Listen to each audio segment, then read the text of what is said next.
enemy number one, Drax. So please come in. The floor is yours now, Lynne. Thank you very much. And I really appreciate Caribbean Labour Solidarity inviting me. As you know, that Stand Up to Racism Dorset joined the struggle for reparations belatedly, following hopefully in your footsteps, as a result of the inspirational Black Lives Matter movement and the tragic murder of George Floyd. And I think it caused us all to look at our own history. And we've had Richard Drax as an MP for Weymouth and Portland for a long time, and he's pretty hated and a terrible MP. He's one of the richest MPs in Parliament. He's over one of the poorest areas in the country. 40% of children in Portland are in poverty. But what we had, there had been rumours about his role in slavery. And we started to look into it, and we found out, of course, that not only the 15,000 acres that he currently owns in Dorset were the results of the blood of the people of Barbados, but also he currently still owned the Drax Estate in Barbados. And we felt it was our responsibility to really try to take this issue up. And we were very fortunate because we got into contact initially with Professor Sir Hilary Beckles in Barbados, who was very, very encouraging. And we made links with him and our great comrade, David Denny of the CARICOM. And we looked at what we could do together. We had initially a meeting in which Professor Sir Hilary Beckles spoke, and that was fantastic for our own education about the sheer scale of death of the enslaved people in Barbados. And we decided that we needed to build a march at the Drax Estate. And if you remember, all this was taking place during COVID. So we decided to approach the Southwest TUC, and they came on board with Dorset Stand Up to Racism. And we built it among trade union branches, among faith groups, against, our own wide network of anti-racists.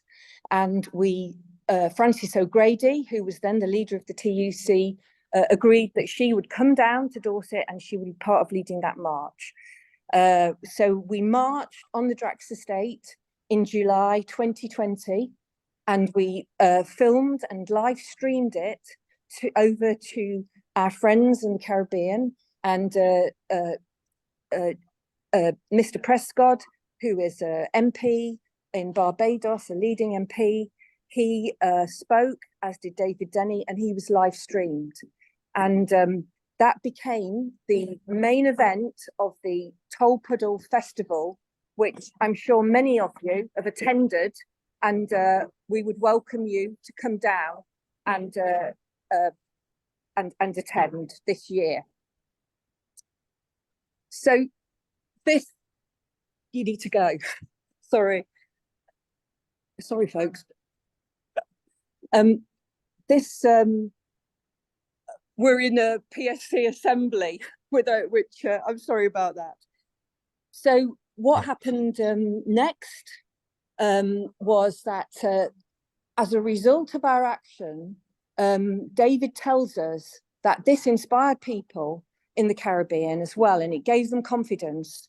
And that meant that Mia Motley, under pressure from people in the Caribbean, then actually called Richard Drax to meet with her to say, you have to give the plantation back.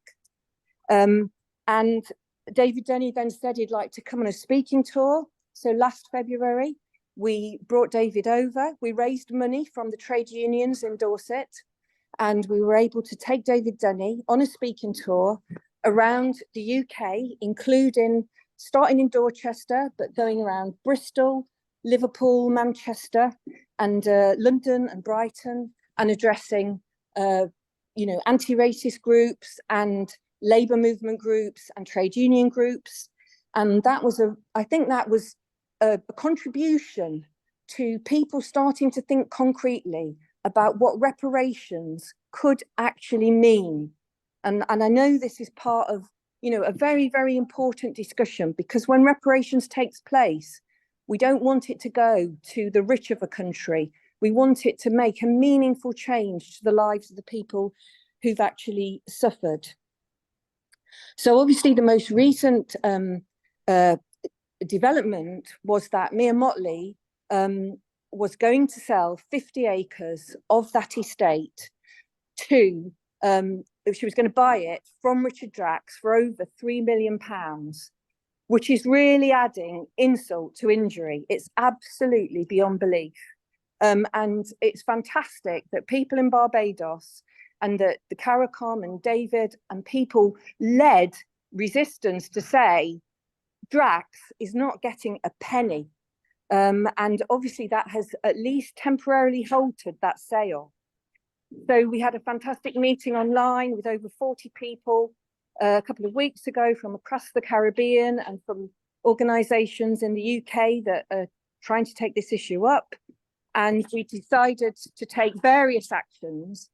But in Dorset, Stand Up to Racism is committed to organise a demonstration in the heart of Drax's constituency, which is Weymouth, and we will march from the town centre to the Tory party headquarters.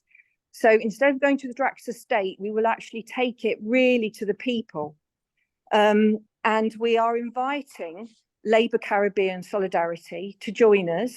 We have called on the Labour MP, Belle Ribera, to lead our march. And anybody here who is able to join us will be welcome. And they will be welcome in our homes. Anyone who would like to come, please contact me. Our comrades at Labour Solidarity have got my details, and we will ensure that we put anybody up in Dorset who would like to join us. And you can be at the front of the march with your banners, you know, calling for reparatory justice. And obviously we'd like to invite you to speak at our rally. We are very keen, not just, you know, we're keen for reparations, and we're keen to bring Richard Drax down.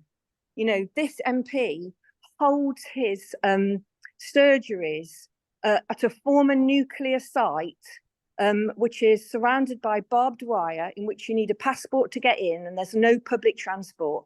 He's not even an accountable MP for the people of Dorset. But if the opinion polls are right, Dorset, Richard Drax will fall at the next election. And we will be, you know, rejoicing. But we know that whether he's an MP or whether he's not, the fight for reparations here in Dorset, we are committed to continue. As soon as we've got a Stand Up to Racism meeting on Wednesday where we will set the date, and as soon as we have the date, we will let people know. We now know that there will be a national Rwanda demonstration against the deportations on the 29th of June. So I think it's much more likely to be something like the 22nd. But as I say, we welcome all our comrades here, and we will give you a Dorset welcome, and we will unite together to show Richard Drax that we're not going away. Our fight is until the Barbados plantation is returned to its rightful owners. Thanks very much. Thank you so much, Lynn. I think you can do an applause for that speech. And I did explain early on that you will have to leave us early, but I wanted to give people an opportunity to maybe put a question in or so on. But I think the work you're doing down there is exemplary, and we certainly will be joining you on the 22nd or thereabouts to try and drag some hassle down. And we're also in London planning how we can give him hassle when he comes to his other office in London. So we will be keeping up the pressure. And you're right to point out, you know, it's ridiculous that 3 million should have been offered as any kind of a payment to Drax. He should be paying us that money double over. So thank you very much. I'll open the floor to questions. I see I've got a hand up there. There's first hand is Marsha. You want to put a question to the speaker? Hello, good morning, Lynn. Thank you very much for being an ally in this work and for organizing the activities that you have. I just want to reflect kind of, you say that you've been meeting with Professor Beckles and other people who are connected to the Caribbean Reparations movement. And so I think with you, I'm preaching to the converted, but I just wanted to really speak aloud and to say that what has happened with the Drax plantation and the offer of 3 billion, million Sorry pounds, about that. God. several more Barbados dollars. This is what it looks like when we ask capitalists to negotiate reparations. Capitalists always think that money is the answer to every question.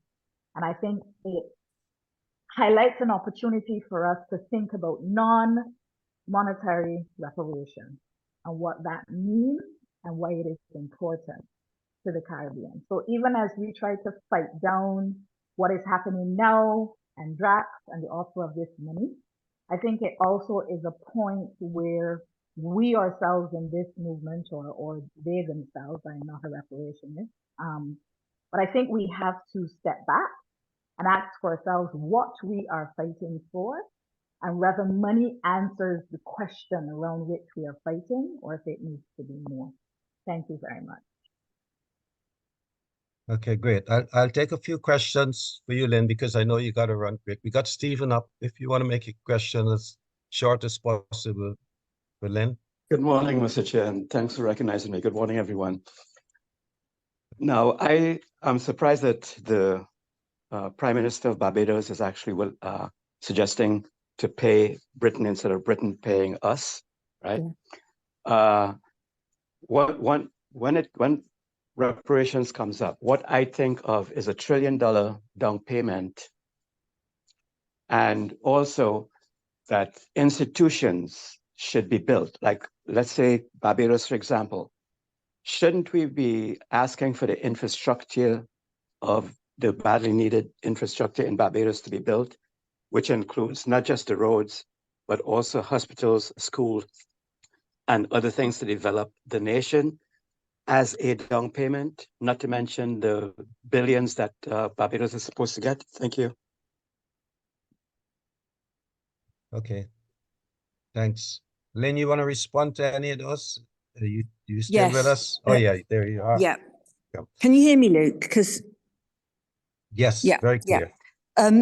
Sorry, I got an interruption on my line for part of the first question, but what I've obviously this discussion about what can reparations actually mean concretely, and I think this is a very, very important question, and I'm sure that Caribbean Labour Solidarity has been discussing this for much longer than us. But I certainly know from our discussions with David Denny that infrastructure, the building of a hospital in St. George, in the area where the Drax Estate is, the building of schools, serious investment in health, because what we've learned from Professor Sir Hilary Beckles and David is the impact, the long-term impact on the health of people in Barbados. I myself am a dietitian, and like the levels of diabetes from not just from poor diet, but from the stress of poverty, of racism over that period of time has a terribly negative impact on the well-being of any human being. So I think it really, really is those sorts of issues. I think, Luke mentioned about Palestine, and obviously, we see all these things as very interconnected. And it's very interesting that I think certain universities have managed to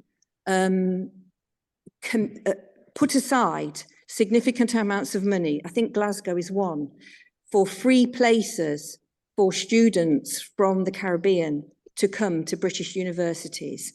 And I think it does tie in with the fight that students are having around Palestine, because, they're fighting about the injustice around Palestine and the fact that some of the universities have links with Israel, and Goldsmith has just been successful in all of its demands in stopping those links. And I think that is something that we can build on to say, if you like, everything's got to be on the table all these injustices have got to be righted. And, you know, we have to embrace our brothers and sisters in the Caribbean, and free education to our universities has got to be part of that, as well as investing in the universities of the Caribbean and having exchange programs and better links. But hospitals, education, infrastructure, roads, all of those things. And certainly my understanding is that 80% of food is imported to Barbados. So if that 610 acres of land wasn't used to grow sugar and was used for a mixture of housing and hospitals and schools, but agricultural land, that could also make a difference.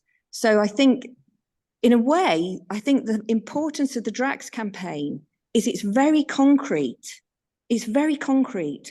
It's, you know, for me, actually, the 15,000 acres should go back.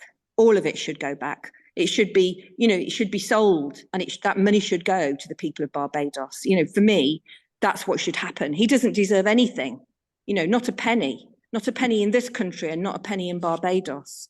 So, but I think it's an important discussion of which, but what we don't want to happen is when Germany made reparations to, I'm trying to think of the name of the country, Namibia, that money was used by the kind of the head of Namibia to buy a private plane and so on and so forth. And that's not going to help the people of Namibia. So we do want to make sure that, you know, but ultimately it will be up to the people of Barbados where that money goes, collectively. Good. Thank you, Lynn.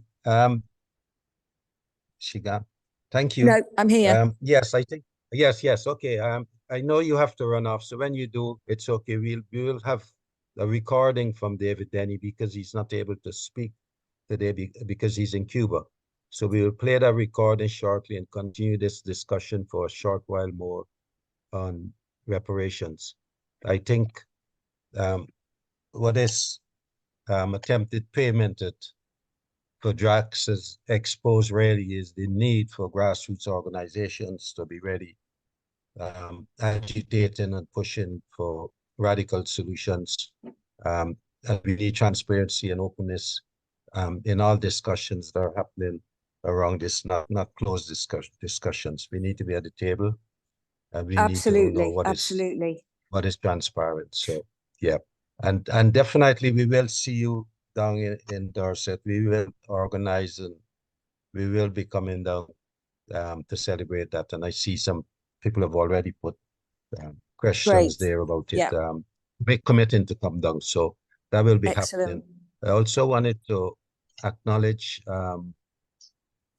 you know, the question about land, because we think that is going to be a big issue about it. The enslaved were released from the lands when they actually at the end of enslavement, many were made into vagrants and some were locked up and re-enslaved again, as it were. And in Guyana, for instance, you know, we know that there's a particular problem with land because the enslaved Africans received no land, but the indentured laborers did receive land, and that is something that needs to be addressed. So land and the distribution of land has to be part of the discussion, and we certainly will be making links in the UK with people who are campaigning as well about their rights around land, whether it's for rambling or for other reasons.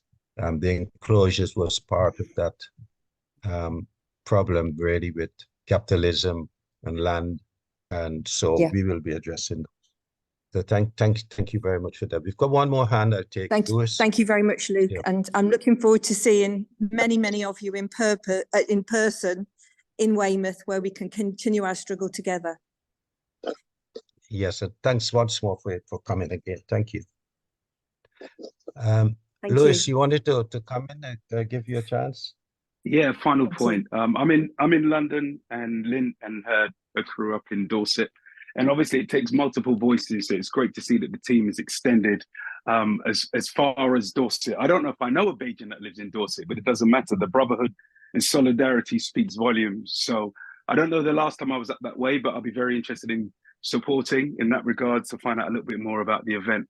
I think there's a uniqueness about the reparations conversation and talking about solutions at this stage. I don't think that should be pressured upon someone like Lynne. Hilary Beckles has got a view, and I think it's a wider conversation. I also think it's got some complexities that people haven't taken into consideration. I sent a request into HM Treasury, a Freedom of Information request, just to find out a couple of things. Allegedly, our presence, when I say presence, what would be considered the Windrush generation, have been here since 1948, right? Essentially is when they say we first came to help build Britain. The unique element that they've not taken into consideration is they found a way since 1834 to pay descendants of plantation owners in the Caribbean who had property which they referred enslaved Africans as, and they stopped making those payments in 2015, which basically means people like Drax would have received compensation for something, he's right, he did not start, but he benefited from up until the years 2015. So the reason why I've sent my request through, I think we need to find out a little bit more detail, particularly in this country, about how much has been compensated and to whom, because that also speaks volumes. Because what's quite unique about the experience is my parents are from Barbados. I'm born here in the UK. Obviously, they came here in the 60s. They would have been contributors to that compensation scheme paid in taxation by British people in the UK. So not only do we almost have Mia Motley threatening to buy back land to a man who really, we were talking about compensation and reparations, but by the same token, people who are descendants of enslaved Africans have been paying compensation anyway. So hopefully I can have some more information to share with you guys, and I'll share it with whomever when I get that information. Yeah. But as long as we're all pointed in the right direction, I was going to say again, Lynne, congratulations to you for putting it on the radar. And I hope this March is relatively warm, but I'll bring my rain mat regardless and some wellies, and look forward to supporting you in the fight and just the global entities supporting in the fight. So thank you. Yeah, thanks, Lewis. I'm sure you'll have a lot of company to go down to Dover. We will definitely, the Dorset, we will definitely try and organize some transport so we can have a sizable presence up there. Yes. Now, I think, Steve, if you come in with the real quick, audio, Chair. I think you. Okay. Yes, can you hear me now? Speaking? It's Stephen. Speaking? That's Steve. Okay. Stephen. Come in quickly. One question that I have. Back, I think it was about 20 years or so ago. American companies, insurance banks, as well as British bank and insurance companies admitted to their role in the transatlantic slave trade. And there was a movement that was going on, I know, in New York, and apparently it started to pick up steam, but then people wanted to jump in and claim leadership in the movement, and the whole thing died. So seeing that they've already admitted to the profits that they were making during the transatlantic slavery, what kind of documentation have been accumulated so that when these requests for reparations are presented, those documents could be presented? And if not, are you focused on getting that documentation to strengthen your case? Thank you. Okay, we have actually, I should welcome them especially. We have a number of heirs of slavery here. People who benefited from enslavement, and I think it's important that they are showing the way in many ways to the government that an apology is required, some reparation is due, and I think their involvement in the movement is very crucial to keeping pressure on the government. There's a lot of exposes been happening. Catherine Hall from the university, they've produced a website of over 46,000 of the ancestors who benefited from enslavement are on it. So we have lots of information about that. And there's an upcoming book I might mention that I've been reading by one of our executive members. I'm sure I can mention his name. Dr. Steve Cushion is actually producing some very good research about the companies and that have benefited